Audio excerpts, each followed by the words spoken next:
And now to politics. 4 months to go until the midterm elections, and the campaigns are at full thrust. Big issues are already pretty well known: inflation, crime, the border, healthcare, COVID. There are many, many other issues that have millions of people ready to vote, things that have bubbled up in many parts of the country. Joining us now to help go over what will really matter this fall is the Chief Strategy Officer for Young Americans for Liberty, Brendan Steinhauser. Brendan, good to see you. Thanks for joining us. So, Brendan, you represent Young Americans for Liberty, a really noble cause. But I have to admit that I'm really troubled by the number of young Americans, especially of college age, who are not so much out for liberty. In fact, they're afraid to speak up, whether it's on campus or in classrooms, because of the complete leftward tilt that American education is taking in this day and age. How bad a problem is this? Well, it's a very bad problem in that college campuses have become bastions of political correctness and Marxism and, the free speech police, basically shutting down ideas that the administration or left-wing students don't agree with. But I have to say that Young Americans for Liberty is really proud of the work that we've done to be able to organize and fight back against all of this nonsense. In fact, we've been able to overturn speech codes on many college campuses across the country. We've provided training to thousands of students who are getting involved not only on their own campus to push back, but they're getting plugged into the campaigns that are happening around the country as we head into November. So I do think there's a spark of hope out there for young Americans who do support liberty, that support free markets and free speech. We have a lot of work to do, but I think we're making some inroads on college campuses. I'm really encouraged to see that there are groups like yours that are doing this kind of work. The Foundation for Individual Rights in Education, FIRE, is another one that files suits in some cases against college campuses and college administrators for these sort of thought police policies. Are you getting help out there? Oh, absolutely. FIRE is a great ally. So is the Alliance for Defending Freedom. In fact, Young Americans for Liberty has been involved in some lawsuits with those organizations. They've represented students that we've supported and worked with.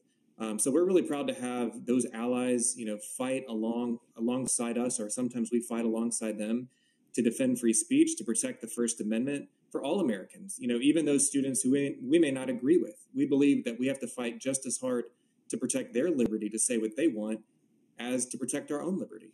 I know one of the troubles that you face is that a lot of these young college students, once quote unquote indoctrinated, migrate into the workforce and impose these ideals that they've learned in college on the workforce at large and in corporations across America. And I suppose that's where the real damage is being done.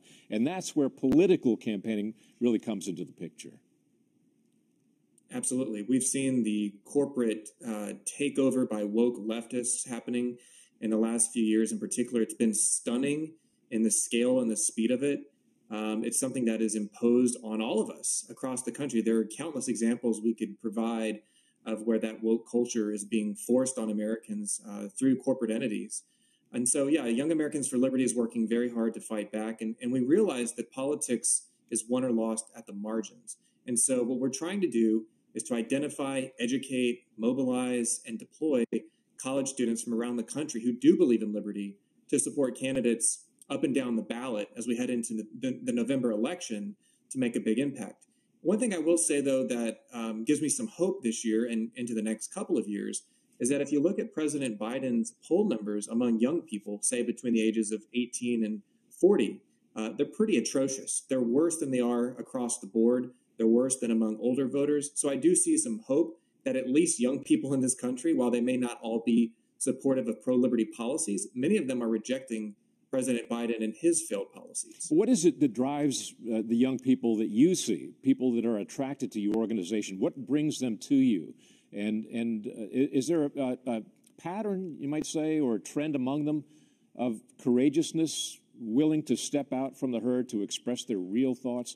I mean, we had an example, one of many, I'm just pulling this out of thin air, where we got a young mother in Oregon raising issues about tampons being placed in boys' bathrooms in schools. Let me repeat that. Tampons being placed in boys' bathrooms in schools. For what purpose? I'm not sure. I guess it just depends on how you define yourself in this day and age.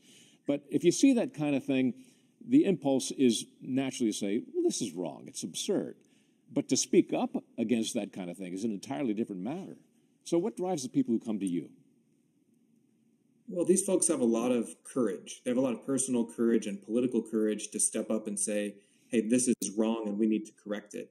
Oftentimes, some of our student leaders at Young Americans for Liberty are bullied, harassed, threatened from other students. Sometimes there's heavy-handed administrators who will try and use their power and influence, to push back against the students with a total discrepancy in power there. These students are at these universities.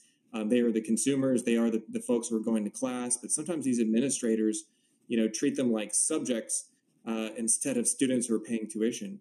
But we've had some very courageous leaders who have done everything from, overturning free speech codes on college campuses to fighting back against vaccine mandates and mask mandates during the COVID pandemic, to fighting for campus carry to allow students to be able to protect themselves on college campuses. I mean, that one in particular has drawn a lot of students to our cause and to our organization because they're seeing all of these mass shootings around the country, and they know that they need to be able to exercise their God-given right and their constitutional right to protect their lives and their liberty. So those are just some of the issues that we see that people come to us on. And I think you're right. There's a certain character and a certain personality that has courage and that likes to think for themselves and not be told what to do and when to do it. Traditionally, Democrats have been much, much better than Republicans or better than conservatives at community organizing. Look at former President Obama. He got his start as a community organizer. What prevents Republicans and conservatives from getting out in the community and literally knocking on doors? And is that one of the things that really helps nowadays? Getting organized is the key to everything. Getting organized, as we did in the Tea Party movement in 2009 and 2010, which I was a leading organizer in, that was critical to our success in future elections in 2010 and 2014 and beyond. And so you really do have to start at the grassroots level, getting people organized, trained, teaching them how to make an impact, educating young people in particular, educating volunteers on how to spend their scarce time and resources to make a big impact in elections. Brendan Steinhauser, you've got a really big test coming up this November. We'll see how you do. Thanks very much for spending some time with us. Thank you, Doug. Coming up next.